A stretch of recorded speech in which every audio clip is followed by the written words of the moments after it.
دا زما استا په دې محله کې دی د لندن خبره دله نه کوم نبی علیه السلام فرمایي المؤمن للمؤمنین کالبنیان یشد بعضه بعضا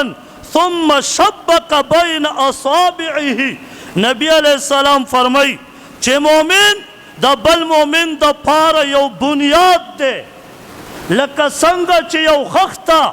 بله خښتې لله مضبوطی او نبی علیه السلام دا ګوتې مبارکې په خپلو ګوتو کې ورکړه او داسې کړه چې مسلمان بل مسلمان داسې مضبوطی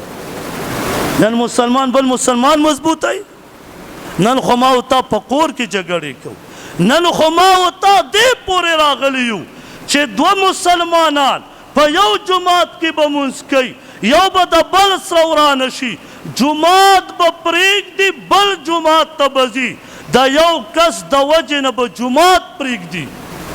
او وایي به ځان ته تبلیغي صاحب وایي به ځان ته بزرګ جمیل صاحب وایي به ځان ته لوی ولی الله لیکن بغض او کینه دومره زور پې وکړه چې جماعت یې پرېښود دا زما استا په دې محله کې دی د لندن خبره دله نه کوم دغه زما استا مسلمانی ده مسلمان دی ته وی د جماعت د جمع سره مونځ کولو څه وجه ده یاد وساته چې مسلمان په هر ځای کې وي دا به د اتفاق والی